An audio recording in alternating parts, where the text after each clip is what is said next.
You're listening to a Tax Justice Network podcast covering the 10 worst global offenders identified by the Financial Secrecy Index in 2018.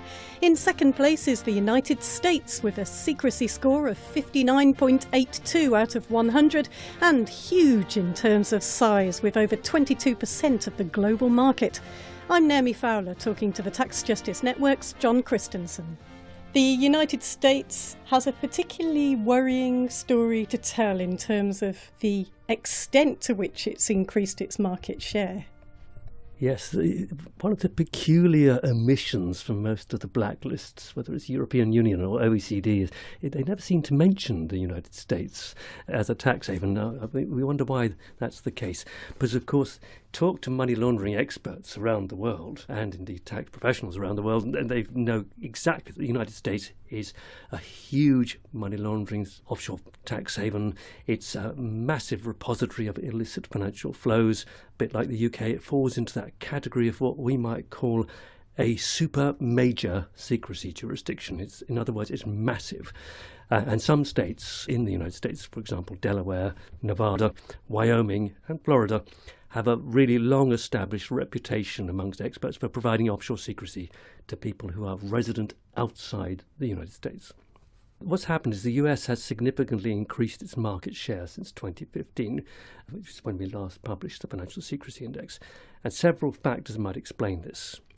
For example, we've seen a migration of tax haven activity away from Switzerland and away from the UK. Confidence in the dollar as a secure currency has also boosted that compared to sterling, for example. And the USA's position on tax information exchange, which is largely one of not cooperating with reciprocal exchange mechanisms like the Common Reporting Standard, has kind of reinforced the US's image as a tax haven. The USA has increasingly positioned itself to attract these illicit financial flows, and that's the bit that's most worrying.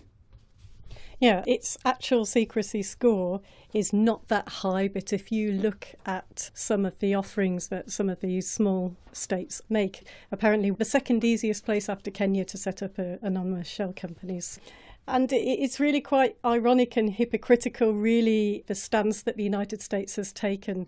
On the one hand, defending itself against foreign tax havens and secrecy jurisdictions, really cracking down on Switzerland, for example, after the financial crisis around that time.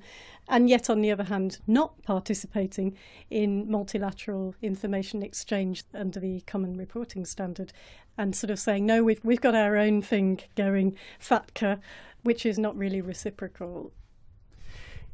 Yeah, I mean, all of that is true. And yet, if we go back a decade or so, the United States was leading the way. For example, in 2010, it led the way in confronting Switzerland and Swiss banking secrecy. And with notable success, because the United States successfully challenged many of Switzerland's leading banks, including UBS, which is the largest Swiss bank. And for a period, and we have the Tax Justice Network has a lot of experience of this, for a period, the Senate Permanent Subcommittee on Investigations was leading the way with its inquiries into banking practices and into the whole enabling industry, that is, the accountants and the lawyers who enable corrupt practices. President Obama was, even before he became president, was a signatory to the Stop Tax Haven Abuse bill. But the trouble is that most of these steps were largely domestic, unilateral in their approach. And the US has not been a prominent player on the international or the multilateral scene. Indeed, if we go back to about 20 years or so, we find that US Treasury Secretary Paul O'Neill effectively put a stop to the attempts by the Organisation for Economic Cooperation and Development, the OECD. The OECD was trying to move against what they called harmful tax competition. And in 2001, Paul O'Neill effectively put a stop to that. So you find that with the US that they've led the way at a domestic level, but they've actually been a barrier at the international level. And I think it's fair to say that rising US nationalism, which of course we can see that in President Trump's Make America Great Again campaign, has taken over from Washington's previous role as the leader of what you might call the liberal democratic West. And the current mood in Washington is largely self-serving and harmful, are rapidly moving towards a failed democratic status and towards oligarchy in the United States.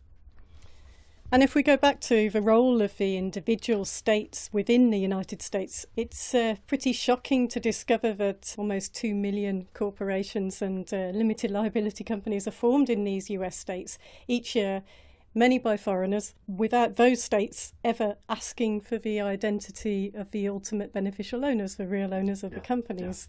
I think it's harder to get a library card in the United States in some of those states than to set up an anonymous shell company. And that's absolutely right. We've got experience of that. We've simply called up company administration businesses in Wyoming on occasions as a kind of party piece and asked them if we could buy a shelf company, an aged shelf company off the shelf from them. And they've said immediately, yeah, you can do it, $180. You don't need to provide any details about you. We don't even need to know your name. So it's very easy and very cheap to do this in places like Wyoming. What you find when you look at Tax Haven USA is that it's a complex mix of federal provisions and state provisions, and the two interact in all sorts of toxic sort of ways. So at federal level, there's the exempted interest income provision of the Revenue Act, and that goes back to 1921. This is not new. And that act exempts non-residents, in other words, people who live outside the United States, from paying tax on dollar deposits held in the United States. And if you look at the history of that provision, it was explicitly aimed at attracting flight capital from other countries. Tax Haven USA goes back to the 1920s. Also at federal level, there's the so-called FATCA provision, which requires information exchange from foreign banks holding deposits by US citizens. But in many cases, it doesn't require reciprocal information exchange from US banks holding deposits belonging to residents of other countries. In other words, it doesn't flip over, particularly for developing countries. And then if you look at state level, we have individual states which host offshore shell company registration, mentioned Delaware and Nevada and Wyoming earlier, and they're notoriously lax when it comes to collecting and publishing information about genuine ownership. And there's the problem. So despite promising to take action, neither Nevada or Wyoming have cracked down on their respective secrecy company formation agencies. And Delaware, which has been talking about this for a long time, and they've made great promises, has been accused of window dressing over the measures it's taken so far. So you have this combination of federal measures with state-level measures, which creates Tax Haven USA. So back to the Common Reporting Standard, the Multilateral Automatic Exchange of Information Standard from the OECD. The US is one of the only major economies, if not the only major economy, that has not signed up to it, refuses to sign up to it. They have the provision called FATCA, which they can use to chase up tax from their own citizens overseas, but not the other way around. Yeah, that's right. But I think Washington can fairly say that they led the way because the Foreign Account Tax Compliant Act, FATCA, provided the model on which the OECD built its common reporting standard, but with some crucial differences. Both measures create automatic information exchange as the recognised standard, and that's massive. Tax Justice Network was campaigning for automatic information as the global exchange mechanism for a very long time, for many, many years. Of course, it now is the global standard, so let's give credit. But on the other side, the Common Reporting Standard, the OECD's model, is multilateral in scope. FATCA is not. And the US authorities have argued that because the two measures are technically similar, it doesn't need to sign up to the Common Reporting Standard because it's got FATCA. And that remains, in many important cases, a unilateral measure which doesn't reciprocate information exchange with all countries. Now, interestingly, the Common Reporting Standard doesn't impose a 30% withholding tax provision, which FATCA does. And that makes FATCA a rather powerful mechanism. It encourages the banks, or rather it discourages them from not cooperating, because a 30% withholding tax is quite a powerful incentive to cooperate. And that's actually something the Tax Justice Network would really like to see going the other way. So it's proposing that the European Union, for example, imposes a withholding tax of its own on the United States to deal with its non-cooperation. Anyway, the United States says that it has intergovernmental agreements under its FATCA provisions, and that's why it doesn't need to join the Multilateral Information Exchange Common Reporting Standard.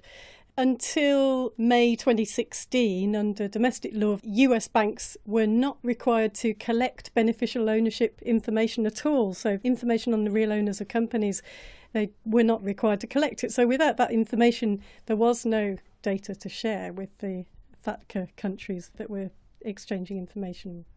Yeah, that's right, because information exchange provisions are only as effective as the information collected by the banks. And that information is subsequently exchanged with the tax authorities.